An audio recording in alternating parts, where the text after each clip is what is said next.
Thank you, Ray. There are many thank yous that I need to make before I can get started. First of all, thanks to all of you for attending and registering for the conference. We weren't sure what was going to happen this year, but at every stage, we've been delighted with the level of engagement that we've had from the business history community. We've got nearly 350 registrations for this conference, and that's fantastic. Given what a bizarre and very challenging year we've had, I really do want to thank you for finding the time to attend and engage with the annual meeting. It really is a sort of a very pleasantly surprising sort of occurrence. So thank you to all of you. I also want to thank Roger for all his work as Secretary Treasurer, and obviously the Programme Committee, who have been absolutely fantastic. Lots of great ideas, lots of engagement with this adventure we've been on in creating this online meeting. So thank you, Lucy, Dan, Susie, Marina, Vicky, and Paula. Paula deserves a second thank you, because literally without her, there would be no annual meeting. And the same goes for Shane Hamilton, who's in the backstage for this session. The two of them have done an enormous amount of work, both not just during the meeting, but also in its run-up. The BHC is very lucky to have such committed officers, and I really do appreciate what you've done for the meeting to work so well. Now, it's traditional to begin this address with some biographical background, if only to provide some context of what is to follow. Yesterday, Chris McKenna reminded those of us in the same networking session as him that none of us self-identify as business historians. In my case, I think it's fair to say that I wouldn't be here today if it wasn't for me getting a position at Glasgow. Until I moved to the University of Glasgow, my research had focused on the making of government economic policy. In particular, the Keynesian Revolution. At Glasgow, the long tradition of business history research had been formalised in the creation of the Centre for Business History in Scotland a year before I arrived, and then led by Tony Slavin. And so, in that sense, another business historian was born with my arrival. But to return to Chris's anecdote, for me, it's not just an issue of self-identification. About 15 years ago, an esteemed professor of business history, who will remain anonymous, said to me, with no malice intended or taken, "Neil, you're not really a business historian, are you?" So not only is it an issue of self-identification, there's also a question of identification by others.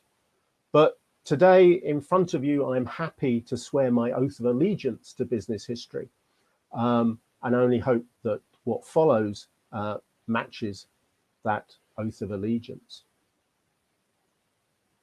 The second piece of biographical background that I want to talk about relates to my childhood. I was born in Brighton and then moved frequently around southern England until the age of 6, when we arrived in Croydon, where my parents lived until they retired. Croydon is the southernmost London borough and has an extremely good train service into central London. But apart from that, there isn't much you could say that's positive about the place. Here are some images. Going all wrong here. Wait a minute. I'm panicking. There, finally. Here are some images of Brighton and Croydon, and you can see the comparison between and the contrast between the two places. And you can see why I support the football team from Brighton rather than the football team from Croydon. We moved frequently as my father's career progressed. He began as an apprentice in the building trade, but worked his way up so that by the time we moved to Croydon, he was a building estimator. I'm yet to come across anyone else who's had this job, so I'd better explain what it was. He would estimate the costings and then the price for a construction project. This estimate then formed the basis for the company's tender submitted to the potential client to try to win the contract. In this role, he worked for some of the largest UK construction companies at a time when they were internationalizing. I remember he made trips to various parts of the world, but only took my sister and myself to Swansea University and High Wycombe, just outside London. Why do I tell you this?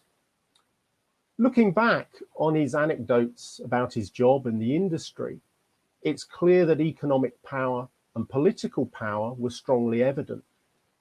Although bids were blind, it was clear that there was sometimes a degree of collusion, or at least ballpark knowledge of other companies' likely bids, and at times companies would take it in turns to try to win contracts.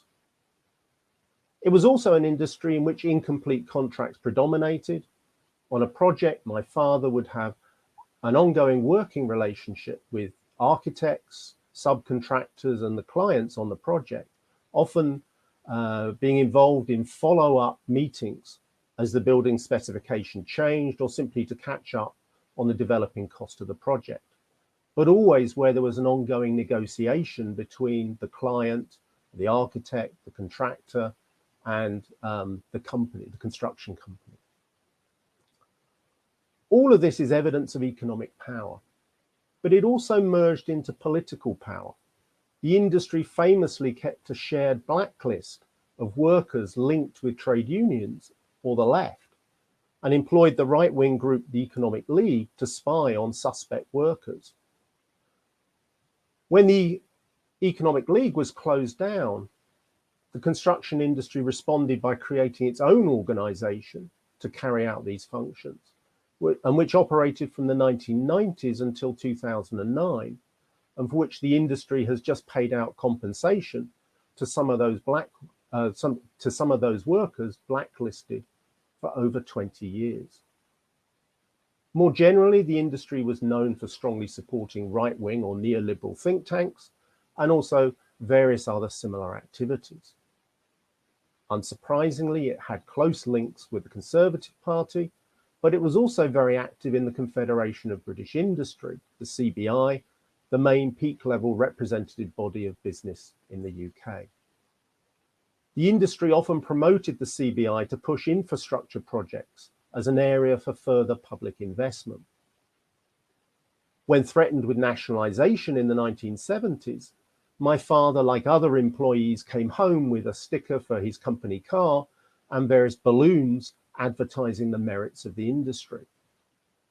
More seriously, he also mentioned discussions about bribery with regard to some of the international projects that he worked on. So the power of these individual companies and the industry as a whole resonates with the theme of the address. Before I start properly, I want to explain this backdrop.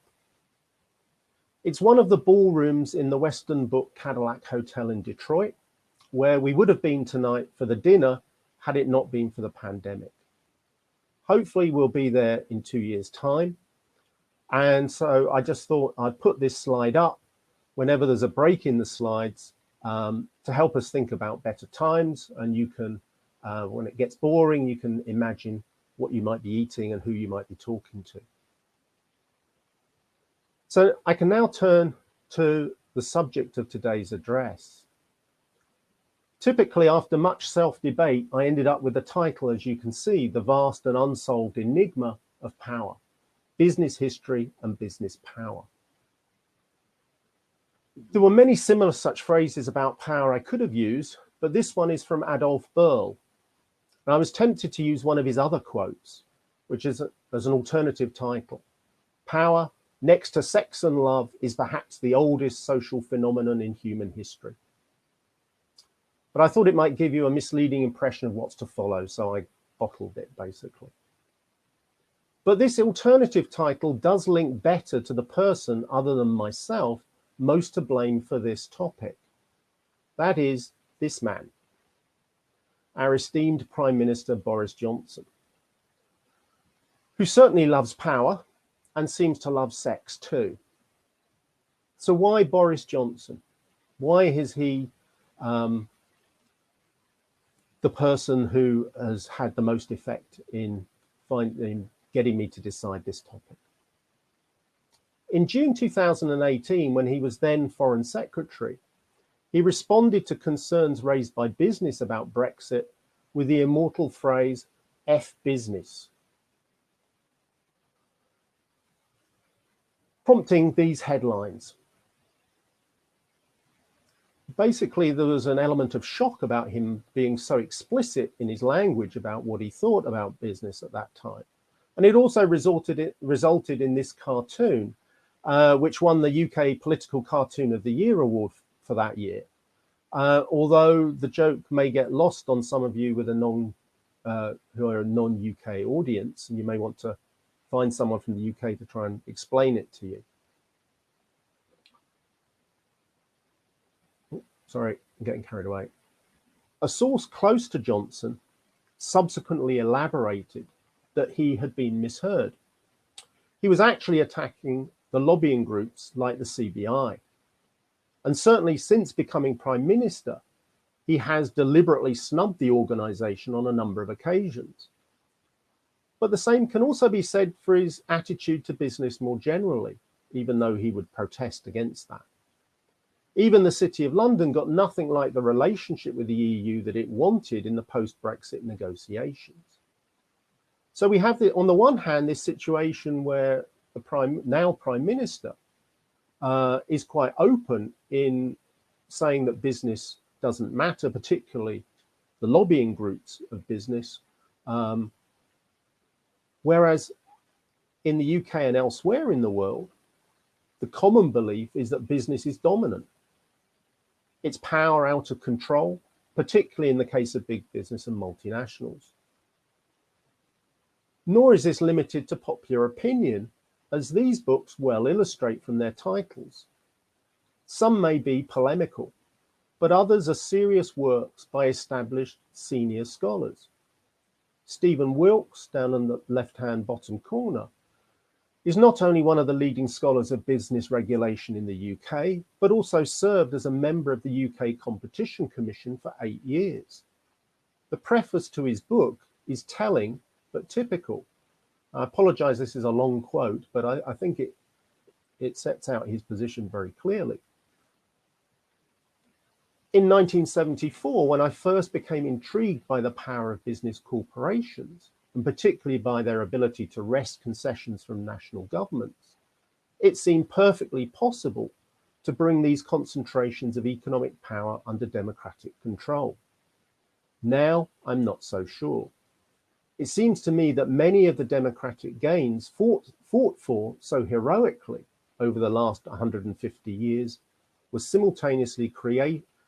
have simultaneously created a set of nominally economic forces which have emptied many of those gains of real meaning.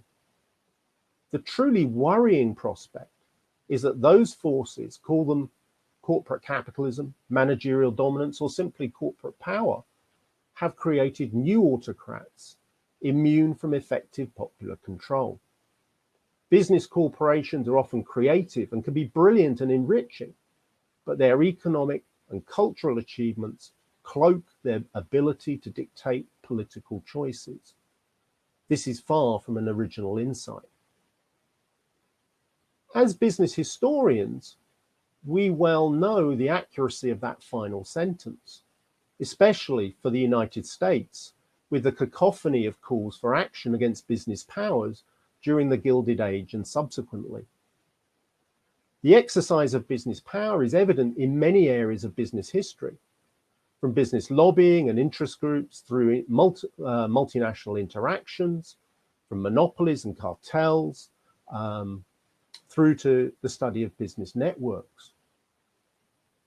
At the same time, as I will show, most business historians have been reluctant to take on the issue of business power directly and explicitly. Despite working on business-government relations and the collective action of business, as Ray said at the start, I'm as guilty of this as anyone else. In many respects, this reluctance is both understandable and justifiable, given that many social scientists are also unwilling to analyse power directly. The subject is too abstract, unfalsifiable, and empirically very difficult to operationalise. As Culpeper noted in 2011, the study of business power is currently more neglected than it has been for the last half-century. Thus, many social scientists follow the line of the historical institutionalist Kathleen Tellon in shunning, quote, the language of power in favour of identifying the interests and coalitions on which institutions are founded, because unlike power, actors and their interests are more tractable empirically. Despite this, I would suggest that now might be the time for business historians to visit or revisit the study of business power. Why is it timely? I think for a number of reasons. First, as Adolf Berle suggested, power is a fundamental issue and should be a fundamental issue for business historians. To ignore it or only to engage with it implicitly relegates what should be a core topic of the field to the periphery. Second, it's clear that there has been a reinvigorated interest in the subject among social scientists since the global financial crisis. Even Kathleen Tellon is now writing on business power. And third, and finally, there's evidence that business historians are beginning to talk about power more frequently in their work, but it remains rather unfocused and often implicit. The paper will begin with a brief discussion of the main core approaches to the theory of business power and explain the problems which have been highlighted subsequently. It will then turn to considering the areas of business history in which business power has been addressed.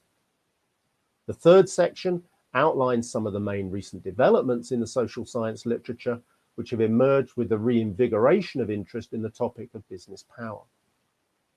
The final section then suggests how these new developments offer the potential for new insights for business historians by illustrating how these approaches are informing my own work, and it's hoped that this will act as a prompt to open a wider conversation about business history and business power.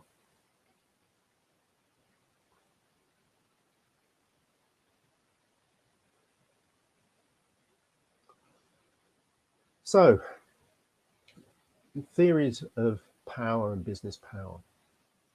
Stuart Clegg and Mark Howgard entitled their introduction to the Sage Handbook of Power, Why Power is the Central Concept of the Social Sciences.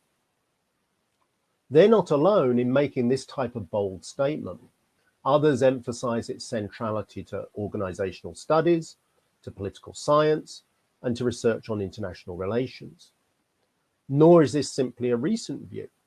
Back in 1950, Harold Lasswell and Abraham Kaplan wrote that, quote, political science as an empirical discipline is the study of the shaping and sharing of power. Yet, as Adolf Berle and others remind us, this centrality does not make it any easier to study. It remains an enigma. It is an essential concept, but one that needs to be explained rather than do the explaining. Many of the world's key thinkers have contributed to the debate on power, from Aristotle to Hobbes, Machiavelli, Marx, Nietzsche, Weber, and Gramsci. More recently, so have Robert Dahl, J.K. Galbraith, Bourdieu, Habermas, and Foucault. All have offered important insights, but none have provided a definitive theory of power. Indeed, such an exercise might well be fruitless. Thus, Wittgenstein suggests that power is what he calls a family resemblance concept.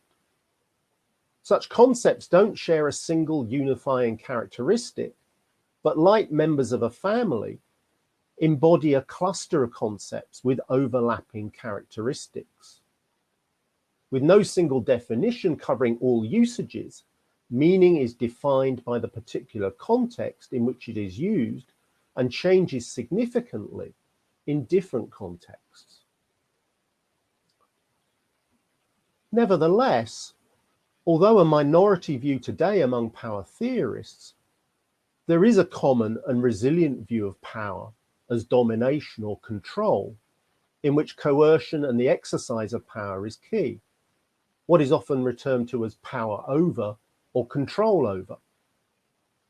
This is most associated with Robert Dahl's definition of power as, quote, A has power over B to the extent that she can get B to do something that B would not otherwise do. Those in that tradition focus on who prevails in conflictual decision-making as being more powerful. In his article on business and politics 2 years later than when he made that definition, Dahl makes clear that this definition is driven by the desire to find a discrete and testable definition of power rather than one that encompasses all aspects of power and influence of business. Unsurprisingly, therefore, Dahl's approach was criticized for being too narrow, and this developed into the famous three faces of power debate. Dahl's was the first face. The second face was developed by Bachrach and Baratz in the 1960s, and the third face by Stephen Lukes in the early 1970s. The second face was that the powerful could prevail by setting the agenda and by reinforcing existing rules and norms, and not just by concrete action, as Dahl suggested.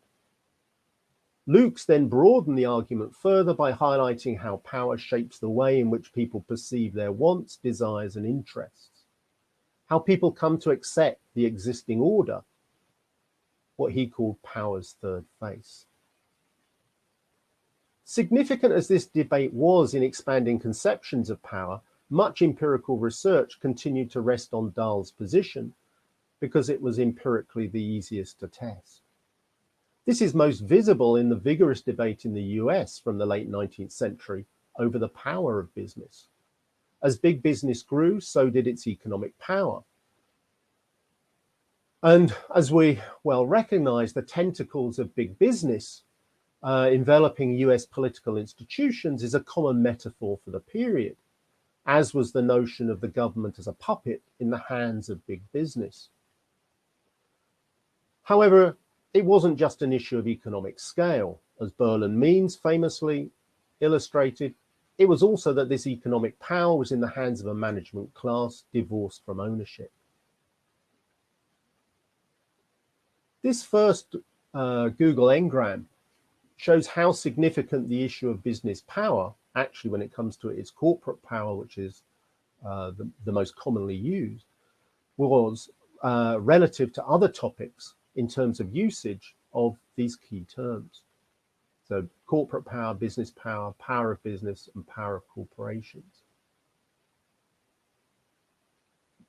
We can see that it peaked in the late 19th century, only returning to the same level of significance at the turn of the millennium. In reality, though, as this next slide shows, there are two trends here that are being conflated in this first graph. Visible when we split between British English and American English. Corporate power in the bottom graph was an issue in American English from the 19th century, becoming less significant from the early 1900s until the 1950s, and then rising steadily thereafter, apart from a dip in the 1980s.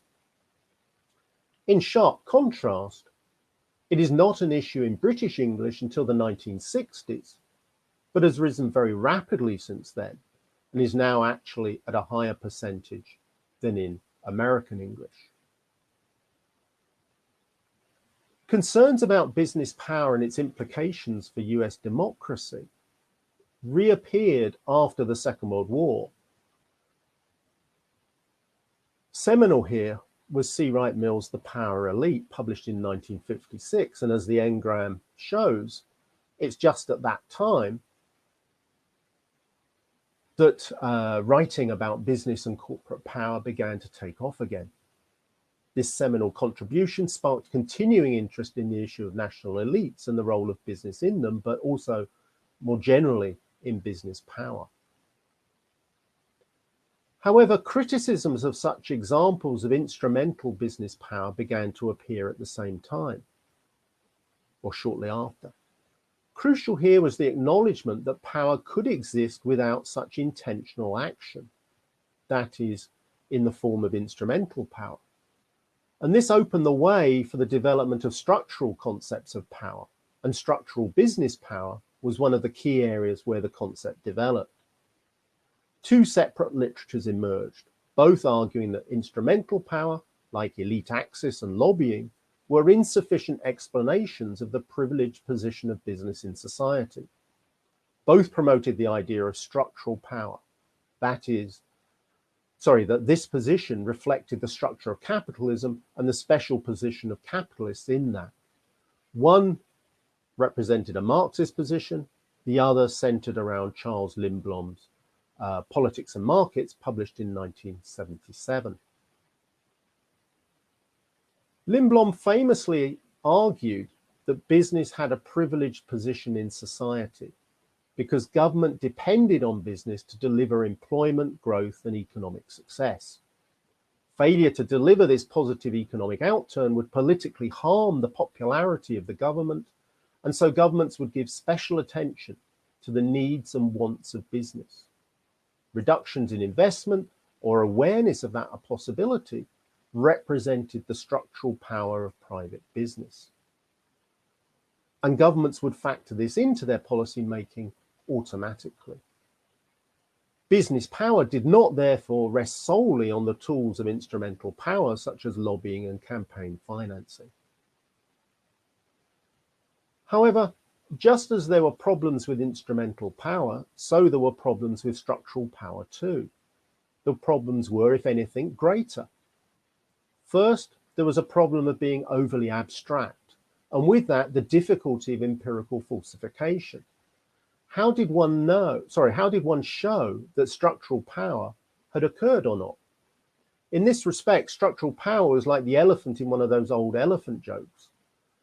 Why do elephants paint their toenails red? I don't know. Why do elephants paint their toenails red? To hide in cherry trees. Have you ever seen an elephant in a cherry tree? No. Shows how well it works. Its very invisibility showed how effective structural power was, just like the elephants in the cherry tree. A second problem was pointed out by David Vogel. He offered a trenchant critique of the concept because business was not always successful and business power rose and fell over time. Similarly, Mark Smith showed that even when the American Chamber of Commerce was united, it still didn't always win. The concept of structural power could not explain these variations in experience across time and place. Also, empirically, it was very hard to distinguish between instrumental and structural power. As a result, the concept fell out of favor to such an extent that structural considerations were increasingly presented as merely context for the operation of instrumental business power. Even capital strikes, private businesses' refusal to invest or to move investment elsewhere, an idea at the very heart of structural power, became described as an example of instrumental power. Studies of instrumental power, mainly of political lobbying and campaign financing, remained the dominant approach to the study of business and power thereafter. However, a problem remained. There was a paradox that empirical research increasingly illustrated. While business spent large sums of money on gaining preferential access to policymakers, business often failed to achieve those particular specific goals, yet still, at a broader level, seemed to hold a privileged position in society. A pluralist understanding of business power seemed to hold sway in academic research, while the general presumption was that this was clearly not the case and that business power seemed to be ever increasing, especially in the context of globalization. With this in mind, I now want to turn to business history's engagement with the concept of business power. As noted in the introduction, there are many areas of business history which directly relate to the concept of business power. And I just want to briefly flag some of these more obvious ones. The most obvious early examples relate to the chartered companies, most notably the East India Company, but also other British chartered companies and their foreign counterparts. Powerful as they were, these were only individual companies. They were few in number and were trading with other parts of the world. The issues raised were more politically acute with the spread of the franchise and the rise of legal considerations which related to the general form of the corporation. Since the 19th century, as many here know better than me, these issues have been at the heart of a long-standing debate about democracy and the corporation in the United States.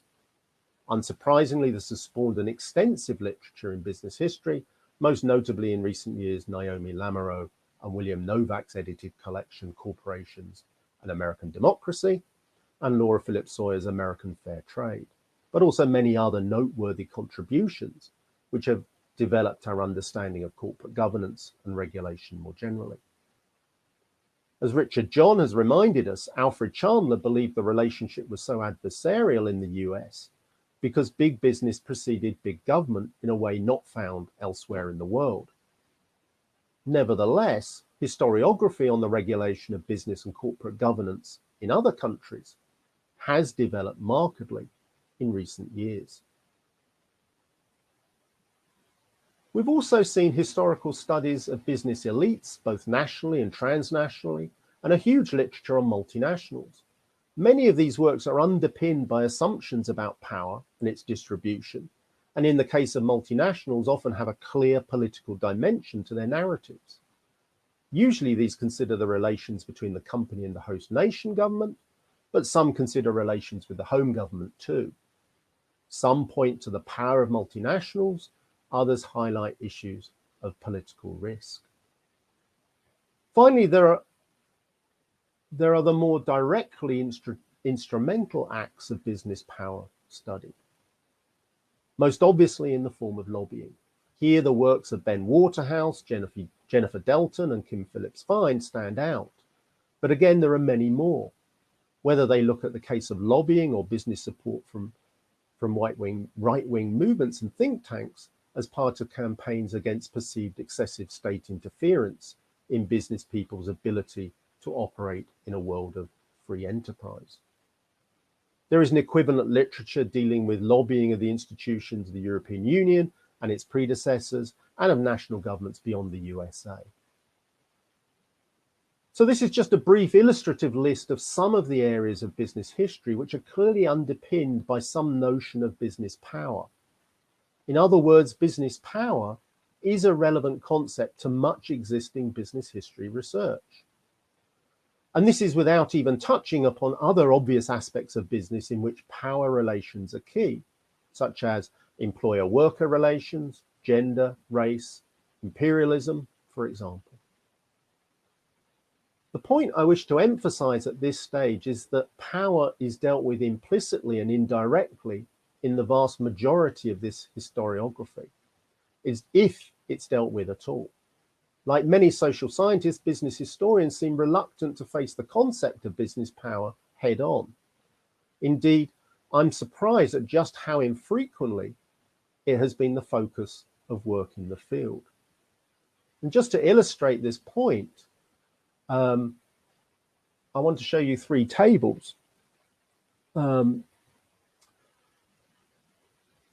which look at articles published in the subject's leading journals in Business History Review, and Enterprise and Society. And the lack of articles about business power is palpable. These three tables show the articles published in the three journals with power in their titles. And where book reviews, a few very short pieces, and articles on power as energy have been removed.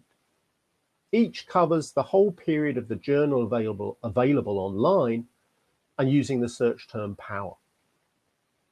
So in table 1, we have Business History, published from 1958.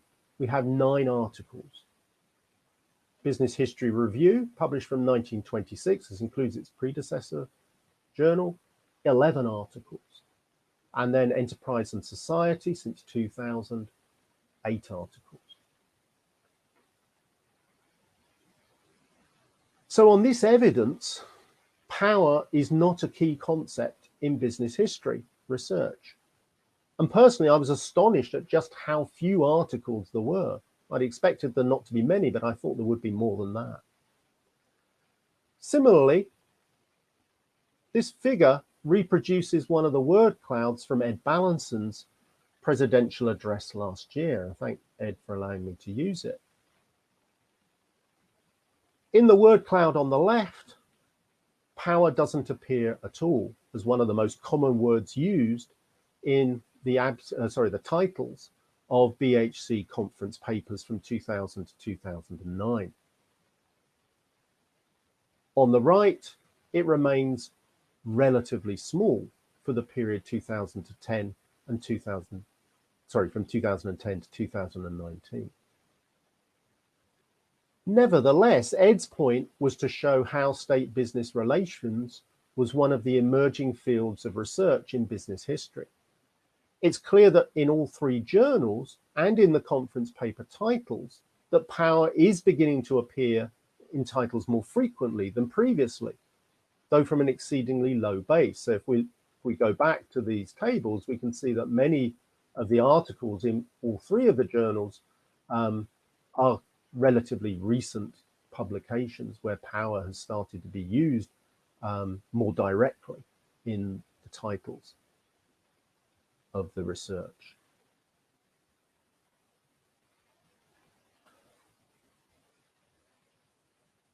One possible explanation for this rise of research in the use of power may be the rise of the history of capitalism. It's often noted that power is an important aspect of work in this field. So just to give you 3 authors, 3 historians from this field who have highlighted the position of power. We have Seth Rockman. The market is a euphemism for actual economic actors, people, and institutions, law and culture, that shape how economic power is exerted and experienced. And continues later on, financialization and commodification impels scholars to excavate the relations of power that underlay what can be bought and sold, and by whom and on what terms at a given moment in history. Likewise, Julia Ott has said, as historians, we embrace agency and contingency, but we are also attuned to the significance of power relations for structuring economic life, for privileging certain forms of economic knowledge, and for shaping outcomes. Later in the same exchange, Sven Beckert suggests power in all of its dimensions is crucial. Yet the concept of power being referred to here as so crucial remains ambiguous, opaque, and potentially inconsistent. For some, it seems to be a material resource control power, power over, whereas Ott's distinction between human agency and power hints at some form of structural power. I have no problem with historians using different conceptualizations of power. This takes us back to Wittgenstein's notion of power as a family resemblance concept. But given this, it's incumbent on historians who argue that power is important to make explicit what their conceptualization is. Otherwise, we run the risk of being back with elephants and cherry trees. I do believe that there is a window of opportunity here for business history to develop its understanding of power in general and of business power in particular. Andrew Popp and Susanna Fellman have recently published on a stakeholder perspective of power, the archive and organizational history, in which they question notions of control power. Here, I want to take a different illustration. Paige Glotzer's recent book on the racial segregation of housing in Baltimore. At its outset, she states this book is about power, very explicitly, how it is gained, how it is deployed, and then how it shapes resource distribution. Scholars frequently emphasize the role of state power in shaping housing. Markets, like government, are the result of power and an arena of power. Coming back to this theme, having elaborated the long-lasting role of the Roland Park Company in the construction and maintenance of racial segregation, she concludes, block by block, through informal networks and institutions, the Roland Park Company, helped construct a market wherein the most valuable property, the most resources, and the greatest amount of social, cultural, and political power all accrued to white people in planned suburbs. Together with policymakers, developers helped to build suburban power around an exclusionary housing market, a market that persists to this day. Housing segregation may be persistent, but it is not immutable. By looking at its history, it becomes clear that it was never inevitable, nor is its continuation. There are a number of points I would like to draw out for emphasis from that concluding statement. First, while there is reference to resources, power is also presented as relating to relationships. Second, the outcomes of power relationships are mutable, and hence so are those power relationships. Agency, context, and contingency are therefore key constituents in these power relationships. In other words, there is uncertainty in the construction and evolution of these power relationships. Third, it highlights that the relationship between business and government in the USA was not simply adversarial, but was more complex and diverse, on occasions like this, taking the form of working together, even of partnership, and that this highlights notions of power with rather than just power over. And finally, because there is human agency, power can be found everywhere. On my reading, at least, this is much more like a Foucaultian conceptualization of power, where there is no binary divide between those with power and the powerless, than to the control power of Dahl. These points all relate to a more nuanced and complex understanding of the concept of power in general and business power in particular. But this understanding could be taken further. And to this end, I now want to turn to some recent developments in the study of business power.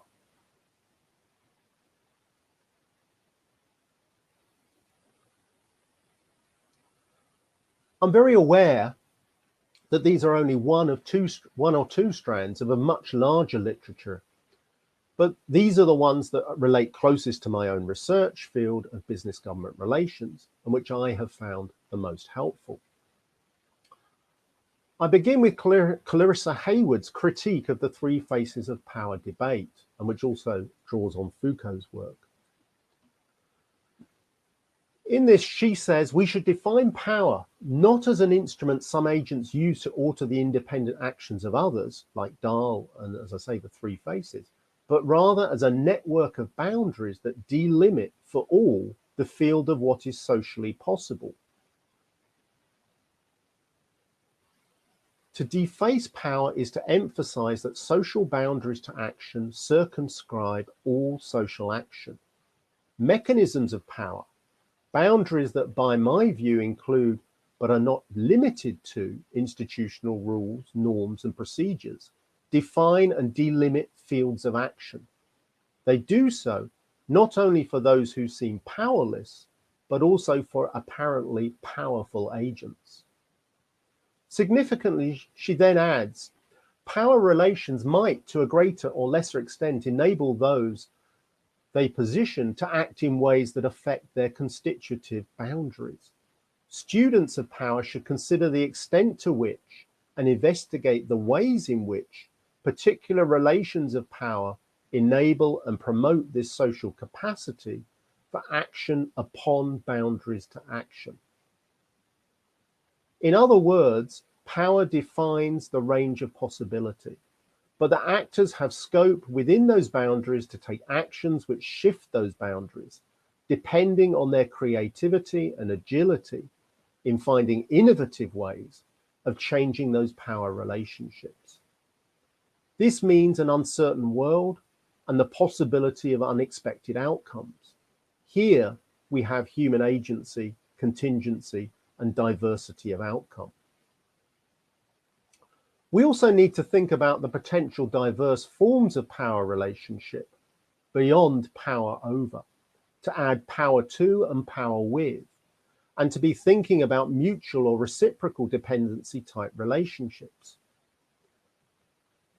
As an example, rather than thinking simply about the power of multinationals, Bowler and Regan have recently argued that there were tacit bargains between these multinationals and the state in Ireland and Hungary in terms of their tax treatment in return for investment, creating a mutual dependence form of structural power.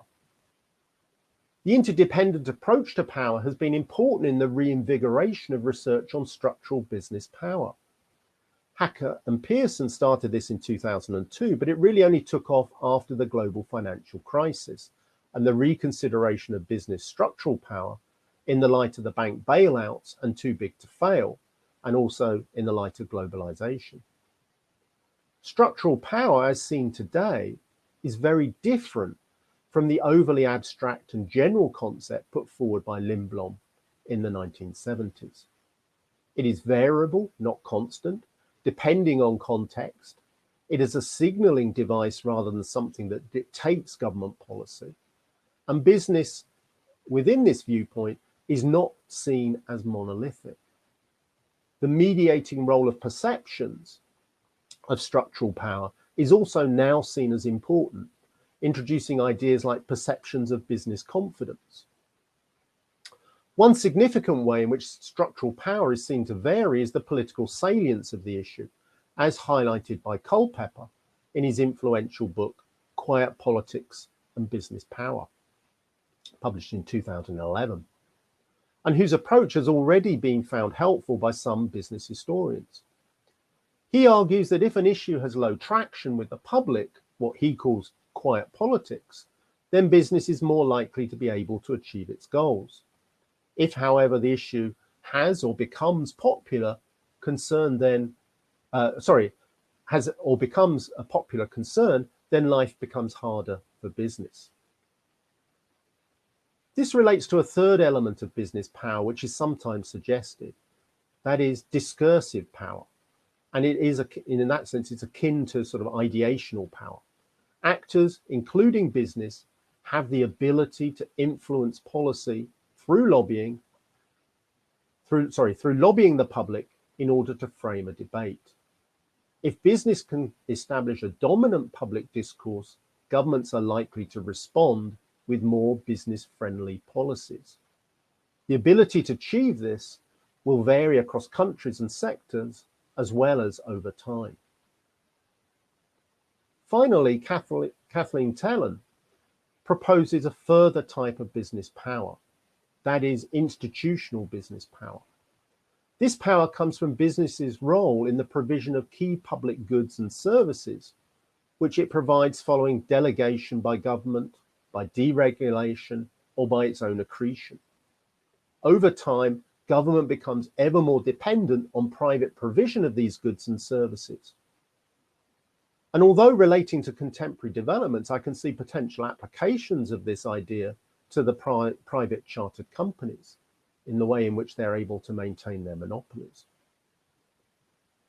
None of these new developments in studying business power make it simpler.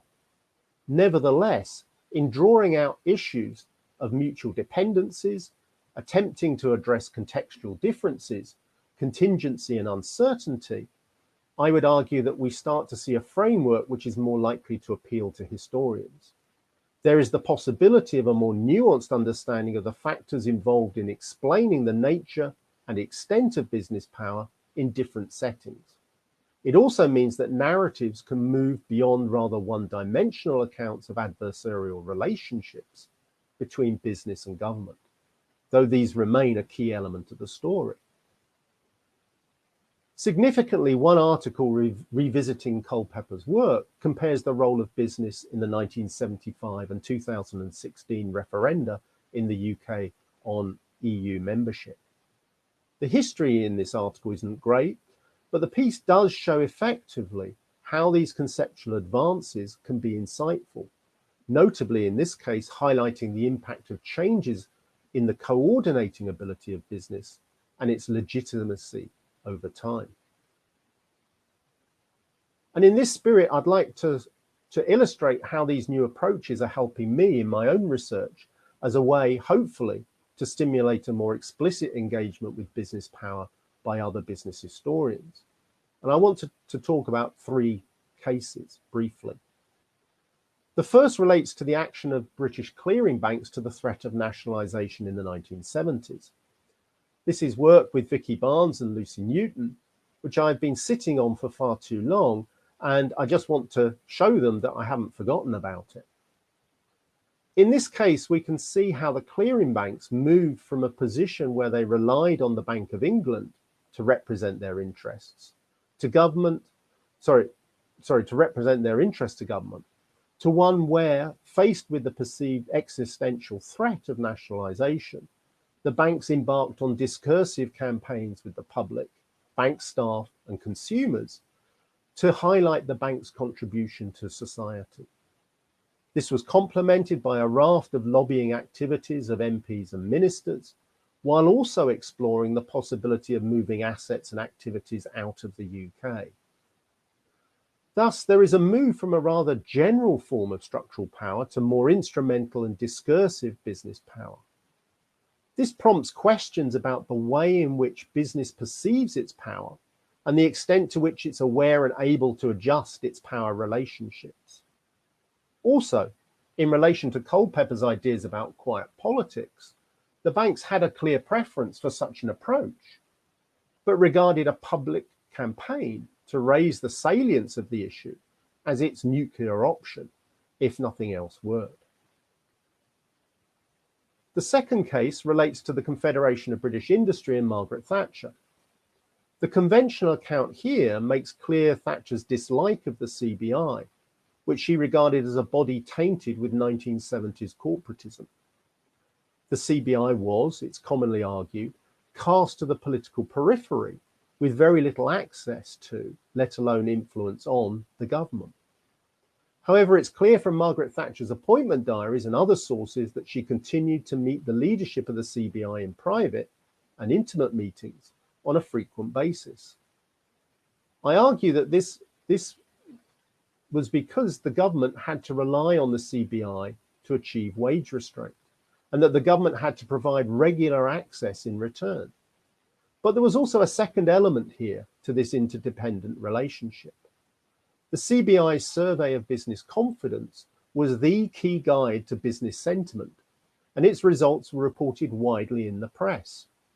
This provided instrumental power which led to access to ministers, discursive power in framing the debate about the state of the economy, and structural power as being something the government factored into its broader thinking, as well as institutional business power, since it was by a process of accretion that it had become the national measure of business confidence.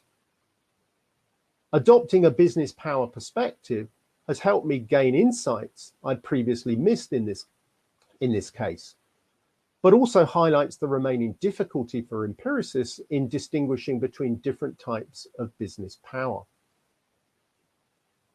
The final example is a broader one and reflects my current developing project. It's customary to refer to the hollowing out of government with the rise of neoliberalism. Privatization, contracting out, public-private partnerships all became more common.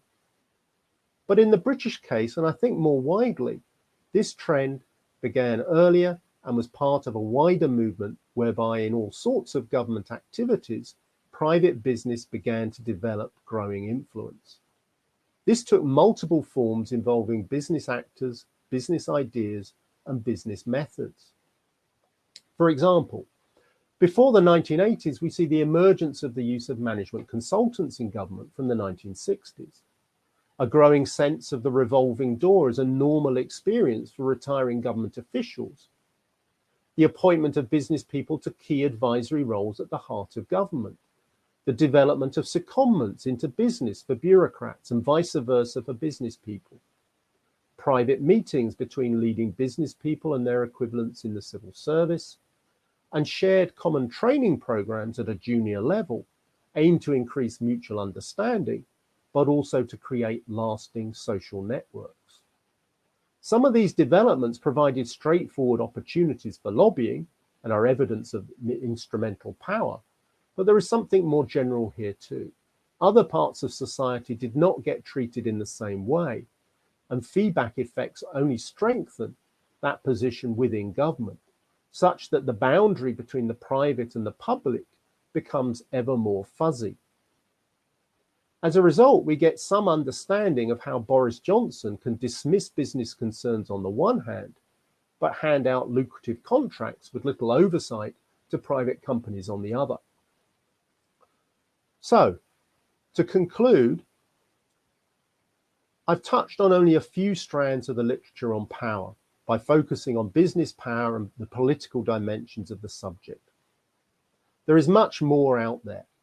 Hopefully, I've persuaded you that while business power is an enigma, its importance is such that we have to address it head on and explicitly in our work. In the past, this was not the case, but there were clear reasons for that. Within the business community, there does currently seem to be a growing sense of engagement with notions of power and the questions that it raises. So it is important to build on that at this point. With regard to business power more specifically, the recent developments in thinking, which I've tried to outline, do make it more relevant to business historians. However, it's also necessary for us to move beyond simple notions of control power and think about how the power of business affects all types of relationships and is also omnipresent in all business exchanges. Methodological obstacles remain, but the topic's importance means that we can't continue to leave it in the shadows. And to end on a positive note, business historians have much potential to contribute here. Though not a historian, Cornelia Voll concludes that, quote, historical narratives and process tracing remain the most useful techniques for studying power and influence. Thank you very much.